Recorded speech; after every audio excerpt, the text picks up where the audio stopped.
Eu tive duas meninas prematuras de 7 meses, gêmeas, levei para lá para o Coroatá porque aqui não tinha leite neonatal. Aí foi transferida para lá. Após 15 dias, a outra morreu, infecção pulmonar. Aí, após isso, essa daqui continuou internada lá. Aí colocaram um soro, um acesso no braço dela. Aí apertaram demais com aquele esparadrapo no braço dela, aí infeccionou, inchou.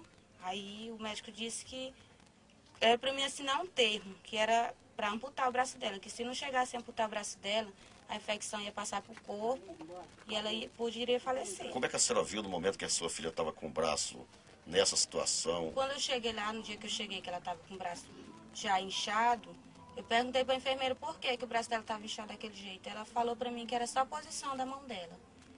Aí ela pegou e virou a mãozinha dela assim pro outro lado.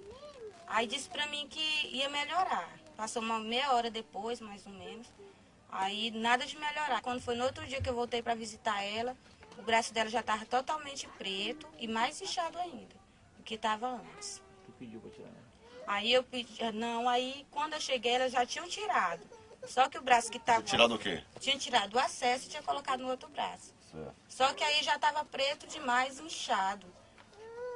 Aí elas disseram para mim que ia transferir a menina para São Luís, para fazer um exame no braço, para saber se o sangue do braço dela ainda estava circulando. Passou uns 11 dias, uma semana, acho que por aí assim.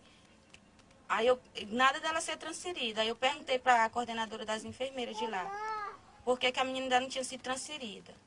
Aí ela disse para mim que não tinha leito lá em São Luís e que o médico de São Luís vinha para fazer o exame no braço dela. Outro dia o médico chegou, eu conversei com o médico, ele disse que já tinha feito o exame e que o sangue do braço da menina não estava circulando e estava infeccionado. E ia ser preciso amputar, que era para mim assinar um termo. Se eu não assinasse esse termo, eles não poderiam amputar e aí a infecção passava para o corpo e ela poderia falecer. Qual é a dor de uma mãe ver teu filho perder uma filha e a outra numa situação dessa? É muito difícil. Por quê? Difícil, porque ela vai crescer agora desse jeito, não vai entender. Quando ela tiver maior, ela não vai entender. É difícil. A enfermeira disse que tu podia ir, que tu podia procurar. Em relação à questão do seu contato, a sua conversa com o setor de enfermagem, chegaram a falar o que para você? A técnica de enfermagem, do dia que começou a acontecer isso com o braço dela, ela sumiu, não vi mais ela. Aí eu perguntei para a coordenadora de lá, das enfermeiras, ela falou que não podia me dar o endereço dela, não podia me dizer onde ela morava, não tinha como eu conversar com ela. Um dia que eu estava com a neném lá na enfermaria, chegou uma menina lá que trabalha na limpeza. Aí ela perguntou, mãe, por que aconteceu? Por que tua filha nasceu assim? Aí eu disse para ela, eu digo, ela não nasceu assim. Isso daqui foi erro aqui do hospital.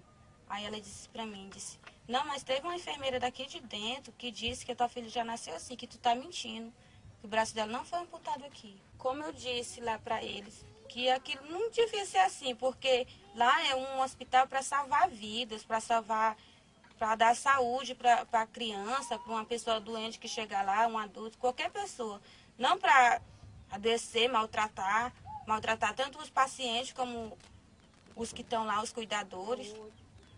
Eu queria que fizesse justiça, não só pela minha filha, pelo caso ela estar assim, porque o pior seria se ela tivesse perdido a vida, mas também um membro muito importante para ela.